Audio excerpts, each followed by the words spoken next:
حضرت عبداللہ ابن مسعود رضی اللہ تعالیٰ عنہ نے فرمایا کہ اللہ کا ذکر، حضور اکرم صلی اللہ علیہ وسلم پر درود و سلام، قرآن مجید کی آیتیں، احادیث، یہ ذکر ہے فرمایا.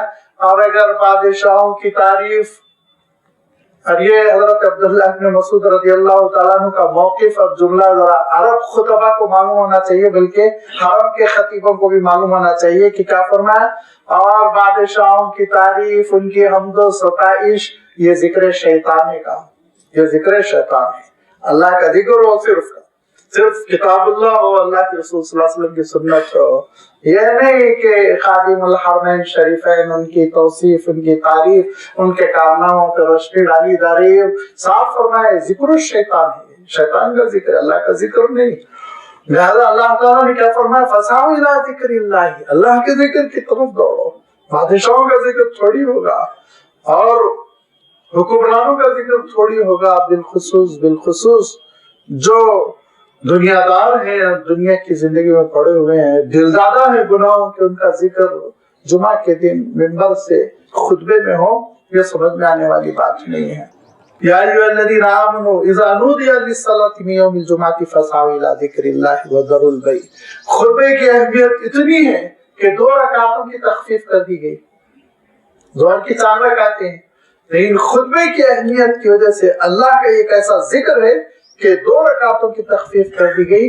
2 ہی رکعت پڑھی جائے گی اور اس سے پہلے خطبہ ہوگا. یہ فرمایا کہ دیکھو ذالکم خیر لکم ان کنتم تعلمون، یہ تمہارے لیے بہت بہتر ہے. اگر یقین ہو، سمجھ ہو، فہم ہو تو یہ اللہ تعالیٰ کا وہ بابرکت فیصلہ ہے جس سے تمہاری زندگی میں بڑی تبدیلی آئے گی. اور اگر فہم نہیں ہے، تفقہ نہیں ہے، واقف کار نہیں، نادان ہو، تو پھر جمعہ کے سلسلے میں سستی کرو گے. اور سستی کرنے والوں کے سلسلے میں اللہ کے رسول صلی اللہ علیہ وسلم نے جو بات ارشاد فرمائی وہ آپ جانتے ہیں کہ جلال نبوت کی دلیل ہے. اللہ کے رسول صلی اللہ علیہ وسلم کا جمالی جمال تھا، رحمت للعالمین، لیکن کہیں کہیں جلال نبوت بھی ہے. اور جلال نبوت کی دلیل کیا ہے؟ آپ نے فرمایا کہ میرا تو جی چاہتا ہے کہ کوئی جمعہ کی اذان دے دے، جمعہ قائم کرے، اور جو لوگ گھروں میں بیٹھے ہوئے میں جا کے ان کے گھروں کو آگ لگا دوں، ان کے گھروں کو میں جلا دوں. گھروں میں بیٹھے رہنا یہ اللہ کے رسول صلی اللہ علیہ وسلم نے سخت ناپسند فرمایا کہ فوراً دوڑ کر آ جاؤ، مسجد میں حاضری دو اور اس کے بعد سنو تمہارے لیے کیا احکام دیے جا رہے ہیں اور اللہ تعالیٰ سے کیسے تم کو ڈرایا جا رہا ہے، اس سے کیسے تم کو قریب کیا جا رہا ہے. اس کے لیے تم جمعہ کے لیے مسجد میں حاضر ہو جاؤ. یہی وہ وجہ ہے کہ تقریباً ہر جگہ جمعہ قائم کرنے کی اللہ کے رسول صلی اللہ علیہ وسلم تاکید کرتے تھے. لیکن احادیث کے ذخیرے کو دیکھتے ہوئے یہ کہا گیا کہ جمعہ ایسی مسجد میں ہونا چاہیے، ایسے مقام پر ہونا چاہیے جہاں کم سے کم 40 مسلمان حاضر ہو سکیں. ابھی میں نے عرض کیا کہ یہ جو روایتیں ہیں 12 کی 40 کی بہت اہم ہیں. لہذا بعض ائمہ نے کہا کم سے کم 40 مسلمان حاضر ہو سکے تو جمعہ، اگر 40 مسلمان حاضر نہیں ہو سکتے تو وہ ایسے گاؤں میں ظہر پڑھ لی جائے. بعض ائمہ نے کہا نہیں، 12 آدمی چکے مدینہ منورہ میں حضرت اسعد بن زرارہ رضی اللہ تعالیٰ عنہ کی امامت میں جو جمعہ قائم ہوا تھا اس میں کل 12 آدمی تھے، اسی لیے 12 آدمی بھی اگر جمع ہو سکتے ہیں تو جمعہ قائم کر لیا جائے. ایسا گاؤں جس میں 12 مصلی عاقل و بالغ مسلمان ہیں تو پھر وہاں جمعہ قائم کر لیا جائے. اور یہی رائے بہتر ہے کیونکہ جمعہ کے ذریعے سے امت جڑتی ہے، جمعہ کے ذریعے سے امت میں ایک روحانی رابطہ ہوتا ہے. لہذا ہمت افزائی کی جائے، اپریشیٹ کیا جائے کہ جمعہ قائم ہو جائے دیہاتوں میں بھی، جس میں 2 گھر ہے، 3 گھر ہے، 4 گھر ہے، چھوڑ دیں، لیکن جہاں مسلمان 15-20 جمع ہو سکتے ہیں وہاں جمعہ قائم ہو، یہ زیادہ بہتر ہے. چونکہ اللہ کے رسول صلی اللہ علیہ وسلم نے کوئی فگر نہیں فرمایا کہ اتنے لوگ ہوں گے تبھی جمعہ ہوگا. اسی لیے اب علماء کے اجتہادات ہیں، اور جب علماء اجتہاد کرتے ہیں تو یاد رکھیے ان کو وہ اہمیت نہیں دینا چاہیے جو نص کی ہے. نص یعنی قرآن پاک، نص یعنی حضور اکرم صلی اللہ علیہ وسلم کا ارشاد، اس کی تو اہمیت غیر معمولی ہے، اس سے کوئی انحراف نہیں کیا جا سکتا. لیکن ائمہ کی جو رائے ہوتی ہے وہ مختلف حالات کی بنیاد پر ہوتی ہے. اور پہلے پورا دارالاسلام ہوا کرتا تھا اور حکومت کے کارندے پورے مسلمانوں پر کنٹرول کرتے. اب چونکہ مسلمان بکھرے ہوئے ہیں اور ان پر قابو نہیں, دیہاتوں میں ارتداد پھیلنے کا اندیشہ رہتا ہے. اسی لیے جمعہ کے ذریعے سے جوڑ لینا یہ زیادہ بہتر ہے. اور ایک بات میں بتاؤں کہ یہ جمعہ قائم کرنے کی شرط ہے کہ کس بستی میں آپ جمعہ قائم کریں گے. وہاں یہ آپ دیکھیں گے کہ 12 آدمی یا 40 آدمی جو بھی رہے, لیکن کسی جگہ اگر جمعہ شروع ہو چکا ہے, ہوتا رہتا ہے, اور صرف 4 مصلی بھی ہوتے, امام ابو حنیفہ رحمۃ اللہ علیہ کہتے ہیں کہ نماز پڑھی جائے گی جمعہ کی. کسی گاؤں میں مثلا 150 مسلم گھر ہیں, لیکن کسی وجہ سے سب نکلے ہوئے ہیں, کہیں گئے ہوئے ہیں, اور 4 ہی آدمی مسجد میں آ جائے تب بھی جمعہ ہوگا. جمعہ قائم ہونے کی شرط الگ ہے اور جمعہ جاری رکھنے کی شرط الگ ہے, یاد رکھیے. تو جمعہ جاری رکھنے کے لیے تو 4 آدمی بھی پہنچ جائے تو آپ جمعہ قائم کر لیں گے. یہ وہ جمعہ ہے جس کے سلسلے میں اللہ تعالیٰ ارشاد فرماتا ہے, دیکھو اللہ کے ذکر کے لیے دوڑ پڑو, خرید فروخت ختم کر دو, یہ تمہارے لیے بہتر ہے اگر تم اس کی حقیقت کو سمجھ لو. فرمایا کتنا کرم کیا اللہ تعالیٰ نے تمہارے ساتھ.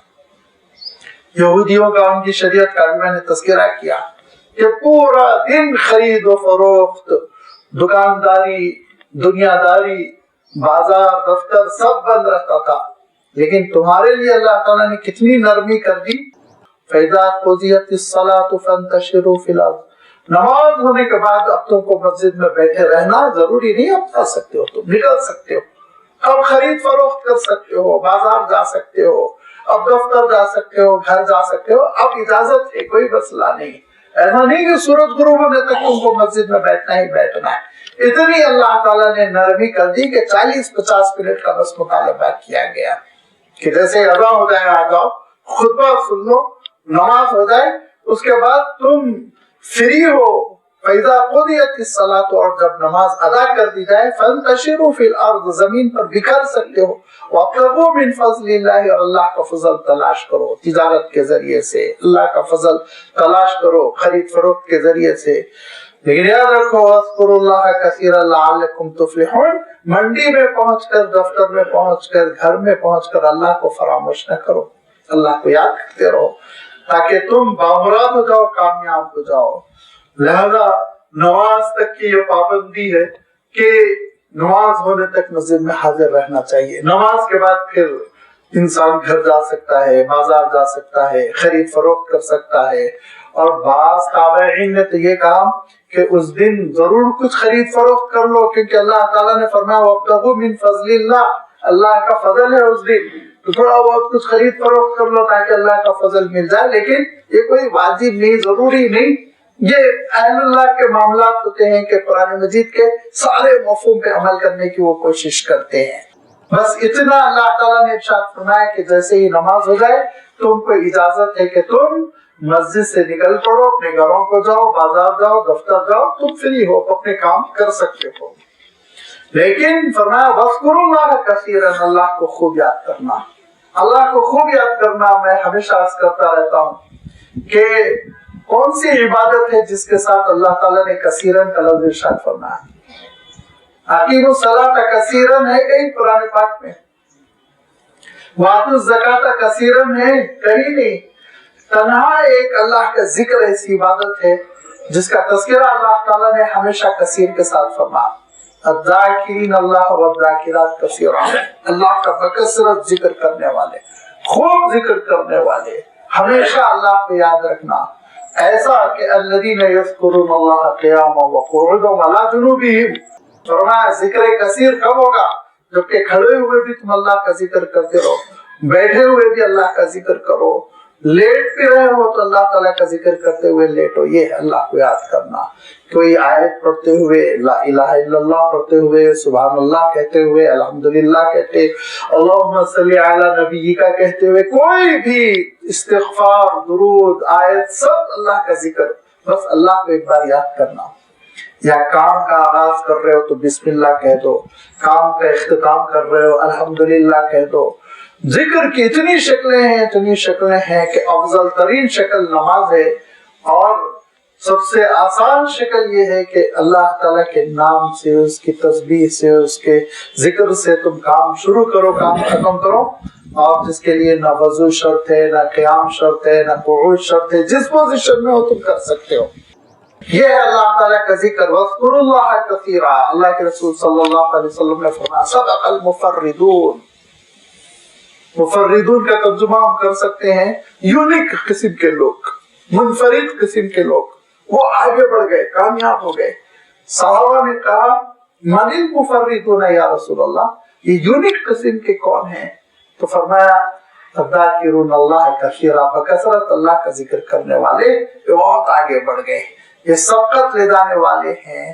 لہذا اللہ کے رسول صلی اللہ علیہ وسلم فرماتے تھے جو اللہ تعالیٰ کو یاد کرتا رہتا ہے اور جو اللہ کی یاد سے غافل رہتا ہے، فرمایا دونوں کی مثال سن لو.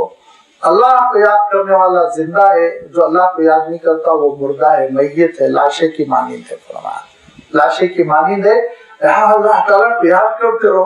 اور اس سے پہلے بھی میں حدیث کوٹ کر چکا ہوں کہ مجلس جم جاتی ہے، بات چیت تھوڑی دیر ادھر ادھر کی، چائے نوشی ہو رہی ہے. فرمایا اگر بغیر اللہ کے ذکر کے اس مجلس سے تم اٹھ گئے تو تم حرام مردے پر سے اٹھے، جیسے جانور کی لاش کھا کر اٹھ رہے ہو. فرمایا کہ کم سے کم ایک بار استغفار کر لو، اللہ کا شکر ادا کر لو، اللہ کا ذکر کر لو، حمد و ستائش کوئی کلمہ کہہ لو.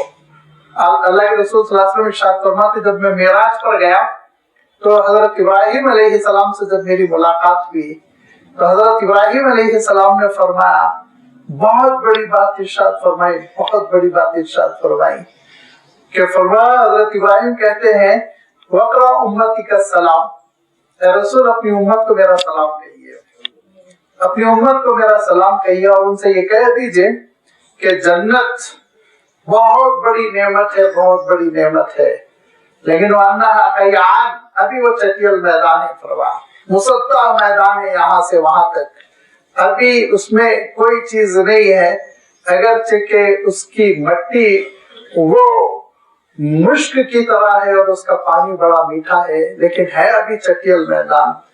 فرمایا اس میں پودے لگانا ہے نا، اس میں پودے لگانا ہے تو پھر امت سے کہیے سبحان اللہ بحمدہ سبحان اللہ العظیم. تو ایک ایک ذکر پر ایک ایک پودا، ایک ایک ذکر پر کتنا بڑا آپ کا فارم ہاؤس ہو جائے گا جنت میں تیار. سوچئے اللہ کا ذکر کرتے رہنا کتنی آسان شکل ہے کہ اٹھتے بیٹھتے ذکر کر لیا جائے. کہیں الحمدللہ کہہ لیجئے، کہیں آپ یہ کہہ لیجئے کہ بسم اللہ. حضور اکرم صلی اللہ علیہ وسلم فرماتے تھے تم پانی پی رہے ہو، پانی پینا ہماری کتنی اہم ضرورت ہے، کتنے بار ہم پانی پیتے ہیں. اور میں پانی پیتے ہوئے بسم اللہ کہہ دو اور 3 گھونٹ پینے کے بعد الحمدللہ کہہ دو تو تمہارا پانی پینا عبادت ہے، تمہارا پانی پینا عبادت ہے. اللہ تعالیٰ کو ہمیشہ یاد رکھنا. سو رہے ہیں اللہ کے ذکر پر سو جائے، آنکھیں کھل جائے، بیدار ہو جائے، اٹھنے کے ساتھ ہی اللہ تعالیٰ کا ذکر کر لے. الحمدللہ الذی احیانا بعد ما اماتنا والیہ النشور. پوری نیند عبادت ہو جائے گی، سب اجر ملتا چلا جائے گا. واذکروا اللہ کثیرا، اللہ کو بکثرت یاد رکھو، اللہ کو بکثرت یاد کرتے رہو، اللہ سے غافل نہ ہو. یاد رکھو اللہ سے غافل ہو جاؤ گے شیطان مسلط ہو جائے گا. فانسا ذکر اللہ، بھلا دے گا تم کو اللہ تعالیٰ کو، اللہ تعالیٰ تمہارے ذہنوں سے فراموش کر دے گا وہ. لہذا شیطان کو اپنے آپ پہ مسلط نہ کرو، ذکر کرتے رہو، ہمیشہ اللہ تعالیٰ کو یاد کرتے رہو. کھانے سے پہلے اللہ کو یاد کرو، کھانا ختم ہونے کے بعد. پانی پینے سے پہلے اللہ کو یاد کرو، پانی پی لینے کے بعد اللہ کو یاد کرو. بسم اللہ کہہ کر بیٹھو، الحمدللہ کہہ کر کھڑے ہو جاؤ. گاڑی چلا رہے ہو اللہ کا ذکر کرو، گھر میں کھانا بنا رہے ہیں خواتین اللہ کا ذکر کرتی چلی جائیں. ہر موقع پہ اللہ کا ذکر کرتے رہو تو پھر لعلکم تفلحون، تاکہ تم بامراد ہو جاؤ، کامیاب ہو جاؤ. وہ نعمتیں تم کو ملیں گی جس کا تم کو اس دنیا میں اندازہ نہیں. یہ اللہ کا ذکر مطلب. وہ جمعے کا خطبہ وہ تو ایک واجب شکل ہے، لیکن اس کے بعد اللہ تعالیٰ کے ذکر کے دروازے بند نہیں ہوتے. ہمیشہ اللہ تعالیٰ کو یاد کرتے رہنا. اسی لیے اللہ کے رسول صلی اللہ علیہ وسلم ارشاد فرماتے تھے کہ دیکھو جمعہ کے دن ایک گھڑی ایسی ہے جس گھڑی میں بندے مومن نماز پڑھتا ہوا جب کھڑا ہوتا ہے تو اللہ تعالیٰ اس کے ہر دعا قبول کر لیتا ہے، ہر دعا قبول کر لیتا ہے. تو حضرت عبداللہ ابن سلام رضی اللہ تعالیٰ عنہ بڑے صحابی ہیں. جیسے ہی اللہ کے رسول صلی اللہ علیہ وسلم مدینہ منورہ تشریف لائے وہ شور سنے اللہ کے رسول آ رہے ہیں، اللہ کے رسول آ رہے ہیں، تو گھر سے نکل پڑے. بہت بڑے یہودی عالم تھے، لہذا گھر سے نکل پڑے, حضور اکرم صلی اللہ علیہ وسلم کو دیکھتے ہی کہا کہ یہ نبی صادق ہے, یہ سچے رسول, چہرہ بتا رہا. قریب آئے, اسلام قبول کیا. اسلام قبول کرنے کے بعد کہا کہ اللہ کے رسول ذرا آپ یہودیوں میں امتحان لیجیے, ان کو جمع کیجیے اور میرا تذکرہ کیجیے. حضور نے جمع کیا, 2-4-8 یہودی آگے تو کہا عبداللہ بن سلام کیسے ہیں؟ تو کہا کہ ہمارے بہت بڑے عالم ہیں, ہمارے بڑے عالم ہیں, بڑے اسکالر ہیں, ہم سب ان کی بات مانتے ہیں, آپ بہت بڑے عالم کے بیٹے ہیں. تو کہا انہوں نے اسلام قبول کر لیا. اللہ کے رسول نے کیا فرمایا؟ انہوں نے مجھے نبی اور رسول تسلیم کر لیا. تو فوراً یہودی نے کہا ہوا جاہل ابن جاہل, جاہل بھی ہے, جاہل کا بیٹا بھی ہے. یہ ان کے دلوں میں بہت عداوت تھا. لیکن اللہ تعالیٰ ارشاد فرماتا ہے کہ ان کمبختوں کے جاہل کہہ دینے سے کیا ہوتا ہے. اے عبداللہ ابن سلام, لوگ تمہارا ذکر اپنی کتاب میں کرتے ہیں, وہ شاہد من بنی اسرائیل, کہ اللہ کے رسول آپ سچے رسول ہیں, آپ کی سچائی اور صداقت پر بنی اسرائیل کے ایک عالم گواہی دے رہے ہیں. شاہد من بنی اسرائیل, سورۃ الاحقاف میں اس کا اللہ تعالیٰ نے تذکرہ فرمایا. یہ حضرت عبداللہ ابن سلام رضی اللہ تعالیٰ عنہ فرماتے ہیں کہ میں نے پوچھا اللہ کے رسول کون سا وقت زیادہ فضیلت کا ہے جس میں کہ دعا قبول ہوتی ہے, جس کے بارے میں آپ ارشاد فرماتے ہیں کہ جمعہ کے سارے پہروں میں ایک پہر ایسا ہے, سارے اوقات میں ایک وقت ایسا ہے جس میں بندے مومن جو اللہ سے عرض کرتا ہے, مانتا ہے, اس کی دعا قبول کی جاتی ہے. تو اللہ کے رسول صلی اللہ علیہ وسلم نے فرمایا کہ جب سورج غروب ہو رہا ہو, جمعہ کا دن ختم ہو رہا ہو, عصر بعد اور مغرب شروع ہونے سے پہلے پہلے. تو حضرت عبداللہ ابن سلام نے کہا لیکن اللہ کے رسول اس وقت تو نماز نہیں ہو سکتی, آپ نے تو نماز کا تذکرہ فرمایا کہ جو بندہ نماز میں دعا کرتا ہے. تو فرمایا دیکھو جب تک ایک بندہ نماز کے انتظار میں مسجد میں بیٹھا ہوتا ہے تو وہ نماز میں ہوتا ہے. لہذا مسجد میں بیٹھ کر جب اللہ تعالیٰ کو یاد کرتے ہوئے اللہ سے دعا کی جاتی ہے تو جمعہ کے دن یہ گھڑی بڑی اجابت کی گھڑی ہوتی ہے, یہ وقت بہت ہی دعاؤں کی قبولیت کا وقت ہوتا ہے. پھر دوسرا تذکرہ اللہ کے رسول صلی اللہ علیہ وسلم سے صحابہ نے یہ بھی لیا کہ جب کہ امام خطبہ دینے کے لیے برآمد ہو جائے دعاؤں کی قبولیت کی گھڑی شروع ہو جاتی ہے. لہذا یہ وہ وقت ہے جس میں اللہ کا یاد کرنا, اللہ تعالیٰ کا ذکر کرنا, درود شریف کا اہتمام کرنا. حضور اکرم صلی اللہ علیہ وسلم نے ارشاد فرمایا کہ تمہارے دنوں میں سب سے افضل دن جمعہ ہے اور اس دن مجھے یاد کرو, مجھ پر صلاۃ و سلام بھیجو. ایک مرتبہ تم میرے لیے رحمت کی دعا کرو گے, اللہ تعالیٰ تمہارے سلسلے میں 10 رحمتوں کے فیصلے کرے گا. جو مجھ پر ایک مرتبہ درود بھیجے, من صلی علیہ واحدا صلی اللہ علیہ عشرا, اللہ اس پر 10 درود کے فیصلے, رحمت کے فیصلے کرے گا. فرمایا کہ جب تم جمعہ کے دن درود بھیجو گے میرے سامنے یہ تحفے میری خدمت میں پیش کیے جائیں گے. ذرا آپ سوچیے کتنا اچھا دن ہوگا ہمارا کہ اس دن ہمارا تذکرہ ہوگا اللہ کے رسول صلی اللہ علیہ وسلم کی مجلس میں کہ یہ دیکھیے جو ہم نے ایسے لوگوں کو دیکھا جو 1,000 مرتبہ درود شریف پڑھتے تھے جمعہ کے دن. اذان ہونے کے ساتھ آگے بیٹھ گئے اور خطبہ شروع ہونے تک کبھی کبھی 20 منٹ 25 منٹ ملتے ہیں, لگاتار اللہ کے رسول صلی اللہ علیہ وسلم پہ صلاۃ و سلام. لہذا دعاؤں کا اہتمام, درود کا اہتمام, سورۃ الکہف کی تلاوت کا اہتمام, یہ سب اعمال جمعہ میں سے ہے. اور بھی بہت تفصیل ہے فقہی کہ غسل کرنا, اچھے سے اچھا کپڑا پہننا, جو خوشبو میسر ہو وہ لگانا, یہ سارے جمعہ کے آداب میں سے ہیں جن کی فضیلتیں حدیث میں آئی ہیں. یہ فرمایا کہ اگر ان اعمال کو کرو گے تو لعلکم تفلحون, بامراد ہو جاؤ گے, کامیاب ہو جاؤ گے. اگر نہیں تو پھر یہودیوں کے راستے پہ چل رہے ہو, جو مچھلی کا شکار کر کر بندر بن گئے تھے اسی راستے پر چل رہے ہو. جمعہ کو تباہ کر رہے ہو, شریعت کو تباہ کر رہے ہو, اللہ کے ذکر کو ضائع کر رہے ہو. لہذا نتیجہ بھی وہی ہوگا جو پچھلی امتوں کا ہوا. وَإِذَا رَأَوْا تِجَارَةً أَوْ لَهْوًا انفَضُّوا إِلَيْهَا وَتَرَكُوكَ قَائِمًا. جمعہ کے دن ایک واقعہ ہوا تھا, اللہ تعالیٰ نے اس کا اشارہ فرمایا کہ اور انہوں نے دیکھا تجارت کو, اور تجارت کے لیے جو شور ہو رہا تھا لہو و لعب, تو اس کی طرف چل پڑے. وَتَرَكُوكَ قَائِمًا, اور آپ کو تنہا چھوڑ دیا. یہ ایک مرتبہ مدینہ منورہ میں یہ ذہن میں رہے ابتدائی زمانہ ہے اور کھانے پینے کا بڑا بیکاٹ ہے، غلہ نہیں پہنچ رہا، بہت پریشانیاں ہیں۔ اس زمانے میں ملک شام سے ایک تجارتی قافلہ آیا، جمعہ کے دن وہ پہنچے اور انہوں نے ڈھول بجانا شروع کر دیا۔ قافلہ جب آتا تھا تو ڈھول بجایا جاتا تھا تاکہ اعلان ہو جائے کہ قافلہ آ گیا۔ اور کہتے ہیں صحابہ اس زمانے میں آٹے کے، گیہوں کے بہت ضرورت مند تھے، فاقے چل رہے تھے، روایتوں میں آتا ہے۔ تو ایک تو یہ نمبر ایک فاقے چل رہے تھے، نمبر دو جمعہ کے احکام کی وہ تاکید نہیں آئی تھی جو بعد میں آ گئی۔ لہذا جیسے ہی نماز ہوئی، حضور اکرم صلی اللہ علیہ وسلم خطبے کے لیے ممبر پر کھڑے ہوئے، ڈھول بجا اور اکثر لوگ نکل کر چلے گئے۔ میں نے عرض کیا تھا نا، عیدین کی طرح جمعہ تھا پہلے۔ عیدین میں کیا ہوتا ہے؟ عیدین میں پہلے امام صاحب نماز پڑھتے پھر خطبہ دیتے۔ اللہ کے رسول صلی اللہ علیہ وسلم نے یہی معمول اپنایا تھا جمعہ میں بھی، کہ آپ صلی اللہ علیہ وسلم پہلے نماز پڑھ لیتے پھر خطبہ دیا کرتے تھے۔ لہذا خطبہ ہو رہا تھا وَتَرَكُوكَ قَائِمًا، سب اللہ کے رسول صلی اللہ علیہ وسلم کو کھڑے ہوئے خطبہ دیتے ہوئے چلے گئے۔ صرف 12 صحابہ تھے، جس میں 4 تو خلفائے راشدین اور پھر حضرت سعد ابن ابی وقاص، حضرت بلال، حضرت عبداللہ ابن مسعود، حضرت عبداللہ ابن سلام، یہ جلیل القدر 12 صحابہ تھے جو بیٹھے تھے، خطبہ سنتے رہے، باقی لوگ چلے گئے۔ تو حضور نے فرمایا اگر تم لوگ بھی اٹھ کر چلے گئے ہوتے تو اللہ کی جانب سے آگ لپکتی، وہ بستی کو جلا دی ہوتی، لیکن تم لوگ ہو جو فرض کفایہ کر رہے ہو، جس کی وجہ سے اللہ تعالیٰ کا غضب ٹھنڈا ہو رہا ہے۔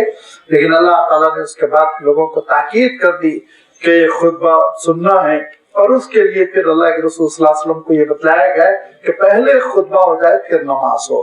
چنانچہ اس دن سے خطبہ پہلے ہو گیا اور جمعہ کی نماز بعد میں، البتہ عیدین اپنی شکل پر باقی رہے۔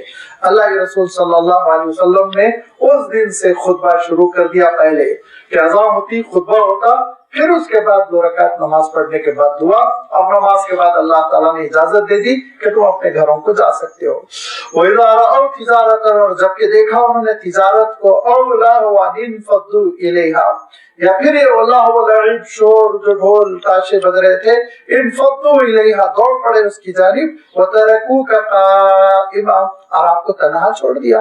قُلْ مَا عِندَ اللَّهِ خَيْرٌ مِّنَ اللَّهِ وَمِنَ التِّجَارَةِ، ان سے اے رسول آپ کہہ دیں کہ جو اللہ کے پاس ہے وہ اس کی تجارت اور یہ لہو و لعب سے بہت بہتر ہے، وہ اجر اور اللہ تعالیٰ کے خیر کے فیصلے وہ اس تجارت سے کہیں افضل ہے، کیونکہ واللہ خیر الرازقین، بے شک اللہ تعالیٰ بہترین رزق دینے والا ہے۔ اللہ تعالیٰ رزق دیتا ہے تو کوئی روک نہیں سکتا۔ لہذا یہ نہ سمجھے کہ نماز پڑھنے سے میرا گاہک مس ہو جائے گا، یہ نہ سمجھے کہ نماز پڑھنے سے آفیسر آ کر چلا جائے گا، یہ نہ سمجھے کہ نماز پڑھنے سے میرا دنیا کا فلاں نقصان ہو جائے گا، ہرگز نہیں۔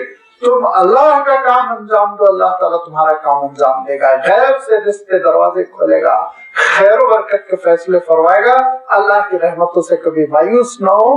واللہ خیر الرازقین، وہ بہترین رزق دینے والا ہے۔ وآخر دعوانا ان الحمد للہ رب العالمین۔